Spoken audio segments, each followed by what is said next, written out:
Ladies and gentlemen, welcome back to the analysis of YOLENO TV. I hope you're well. From wherever you're watching this channel, I've been asking myself many questions, ladies and gentlemen. We have cabinet secretaries who work under the executive. Then we have the president. Biggest reason why I'm bringing this kind of analysis, ladies and gentlemen, is I was observing the projects which RUTO launched, especially in the Mombasa County and the entire Pwani region, but again, the entire Kenyan region. Now, what is happening here is that when was the last time you saw a minister launch a project, if not William Ruto?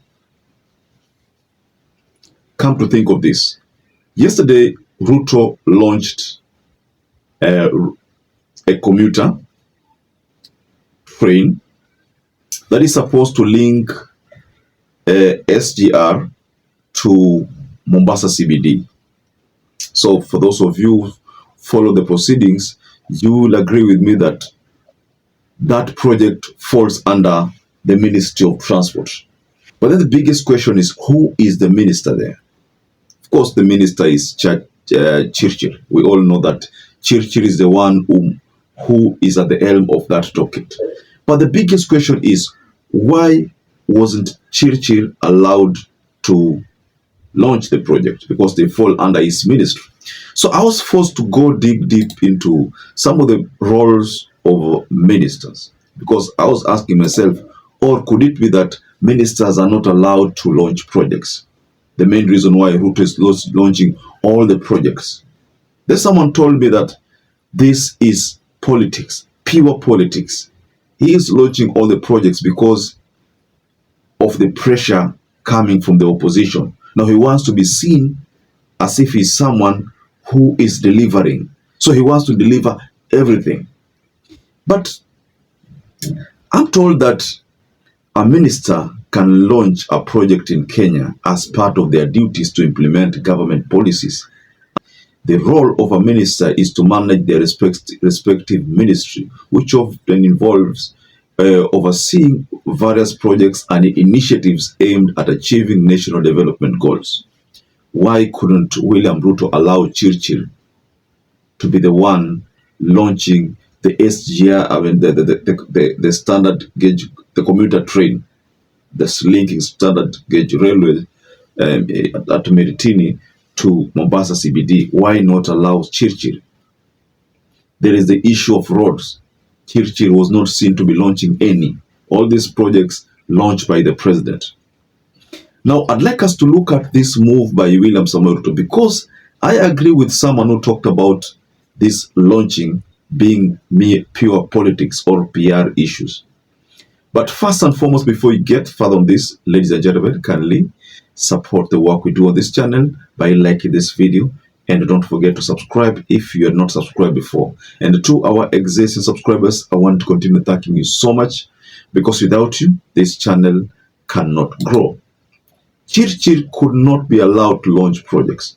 Now, looking at some posting here, I was just going through some of the postings that CHIRCHIR shared matters the launch. Now, there's a posting here whereby CHIRCHIR says, CHIRCHIR said, Kenya Railways is introducing the Mombasa commuter rail service, a strategic link between Mombasa terminus in Meritini and Mombasa railway station in the CBD.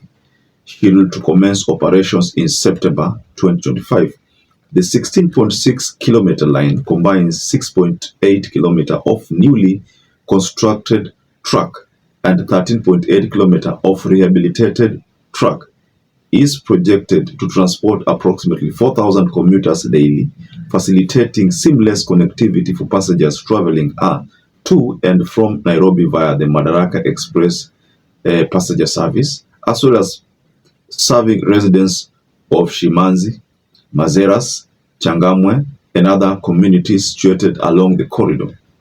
The project reinforces Kenya Railways' commitment to safe, reliable, affordable, and sustainable urban mobility solutions, easing congestion on Mombasa roads and enhancing regional connectivity.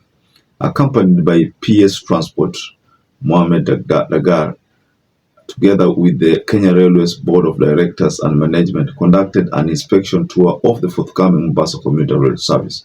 So this is something that was shared by CHIRCHIR, but that was on the September 5th. Now let me also take you to something that's very, very recent. So CHIRCHIR did the inspection and the like, but the person who launched that project is the president, but not CHIRCHIR.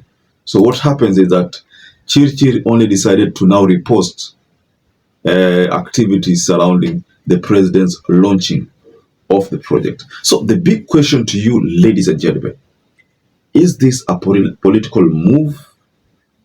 Do you think this is a political move? Personally, I've been observing the politics of William Samoei Ruto ever since he was the deputy president. He has been launching projects. I remember he has been launching so many projects. Many of the projects he launched when he was the deputy president, some of them were never implemented. In fact, many of them were never implemented. But now that he's the president and is facing a lot of pressure, he realizes that the best thing for him is to take all the credit so that ministers cannot be seen to be performing, they cannot be seen to be, delivering. Who is going to get credit for this project? Definitely, it's going to be William Ruto, but it's not going to be Davis CHIRCHIR. Why? Because CHIRCHIR is a minister, yes, but the senior has taken all credits. But again, there's a time during a State House meeting, Ruto confirmed that nyinyi mtafanya, but I will take the credit. So he was trying to refer to the deputy president, the current deputy president, because the biggest reference to him was the fact that when he was the president, like now, and this deputy was deputy president, he's saying that when Rigathi Gachagua was his deputy, back then, hizi kazi hazikuwa zinafanyika. Of course, that is not something that has sat well with majority of Kenyans. People are asking, kwani mbona unaaibisha Rigathi Gachagua? But you see, when Ruto made that reference, Rigathi had a perfect answer to Ruto's accusation of him not being a learned person.